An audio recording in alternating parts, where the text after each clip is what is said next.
Okay, think about the sheer amount of money governments spend. We're talking trillions of dollars just flowing out for roads, schools, salaries, you name it. So, how on earth do they make sure all that cash is accounted for and doesn't just, well, disappear? Let's get into it. Because the answer is actually a surprisingly simple, kind of old school piece of paper. Right, and that's the big question, isn't it? How do you stop fraud in a budget with that many zeros? I mean, when you're dealing with that kind of money, the chances for mistakes, for waste, or even for outright theft, they're just massive. So what's the solution? You might think it's some super advanced AI or something, but nope, it's all about a super detailed, carefully controlled paper trail. So, here's what we're going to cover. First, we'll look at the huge money problem governments face. Then, we'll meet the hero of our story, the humble voucher. We're going to break down how a payment actually works, check out some vouchers for special jobs, and finally, we'll run through the ultimate test of the system, the payroll gauntlet. Okay, first up, the government's money problem.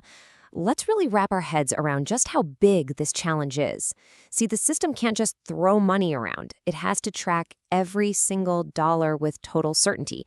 It has to create a permanent record that auditors can pull up and check years, maybe even decades down the line. And here it is, the solution, the voucher. Now, don't just picture a little receipt you get from a store. This is way more than that. A voucher is the official, legally binding proof that a payment was made and made correctly. It is the core document, the number one piece of evidence for any public money being spent, period. All right, so let's properly meet this unsung hero of public finance. Because, it's not just one kind of voucher. It's more like a whole family of them, and each one has a very specific job to do. So you've got your payment vouchers. That's for money going out. And you've got receipt vouchers for money coming in. Simple enough. But then you have these, let's call them the behind-the-scenes players, adjustment and journal vouchers. These are for moving money around on paper between different accounts without any actual cash changing hands. They're all specialized tools to keep the government's books perfectly balanced. Okay, time to follow the money. Let's take a look at the journey of a single dollar. We're going to trace the life of the most common type of voucher, the payment voucher, and you'll see just how strict this whole process really is. So a valid payment voucher is basically a fortress of information, and it's only legit if it has all of this stuff. We're talking the date, the pay's name and address, and a clear description of what the payment is for. And the amount? It has to be written in both words and numbers. That's a classic trick to prevent anyone from sneakily changing it. Plus, and this is super important, it has to have supporting documents, like the original invoice, attached right to it. It's a whole package of proof all in one place. And get this whole process creates what you could call a human firewall. See, it's not enough for just one person to say, yep, pay this. A voucher has to go through this whole chain of command. One person prepares it, someone else checks it, another person logs it in the official books, and on it goes. Every single signature is another person double-checking the work of the person before them. It's all about shared responsibility, so no single person can just push something through. And when I say the rules for this are strict, I mean they are ironclad. The official regulations are designed to get rid of any and all confusion. There is absolutely zero room for error, for guessing, or for taking shortcuts. You just can't. And check out this quote directly from the government's own financial regulations. No erasure of any kind. Use of correcting fluid is not allowed. Think about that. No whiteout, no scratching things out. If you make a mistake, you might have to start the whole thing over. Why? Because the system demands absolute clarity. The record has to be permanent and unchangeable from the second it's made. So after all those signatures, all those checks, there's one final step. It's so simple, but it's genius. The cashier takes a big stamp and bam, stamps the voucher, paid. That simple act basically cancels the document, making it impossible for someone to try and submit that same bill again to get paid twice. Clever, right? Okay, so that's how money goes out. But what about all of the other stuff? The system needs tools for all the accounting that happens completely behind the scenes. And that's where these two come in, the adjustment voucher and the journal voucher.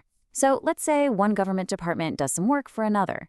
An adjustment voucher is used to shift the cost from one budget to the other. No actual cash moves. And a journal voucher?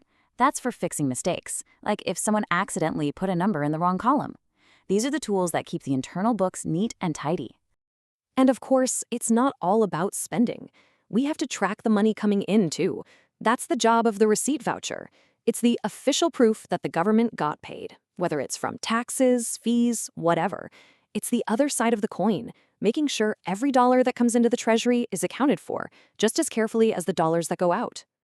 All right, now for the final boss, the ultimate test of this whole system: payroll. Think about it. Paying thousands, maybe hundreds of thousands of government employees correctly and on time, it's probably the most complicated and important payment job there is. This is where everything we've talked about, every rule, every check, every signature, all comes together. I mean, if the system can handle payroll without a hitch, it can pretty much handle anything. So let's break down how it works, stage by stage. First up, stage 1, the salaries section. The whole process starts right here. Every single month, these are the folks who get the ball rolling on payday. So what do? Well, their job is to collect a literal mountain of data. We're talking every employee's salary, their allowances, any deductions for taxes, all of it.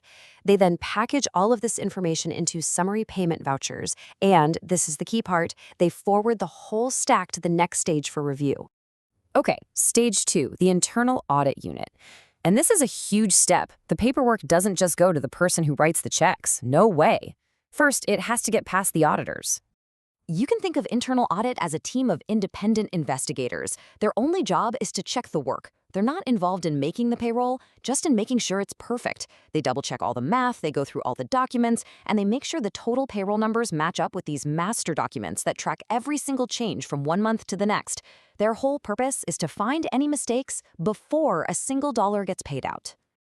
All right, so once internal audit signs off on everything, the whole package moves to its final stop, stage 3. The cash office.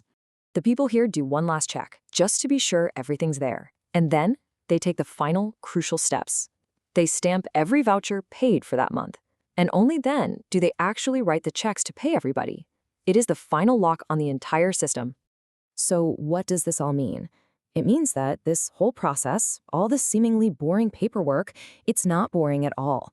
It's a really sophisticated firewall. Every signature, every stamp, every single check is another brick in the wall that protects public money. And that brings us to the big takeaway question. What happens to transparency? What happens to accountability when even one of these simple but absolutely vital steps gets skipped?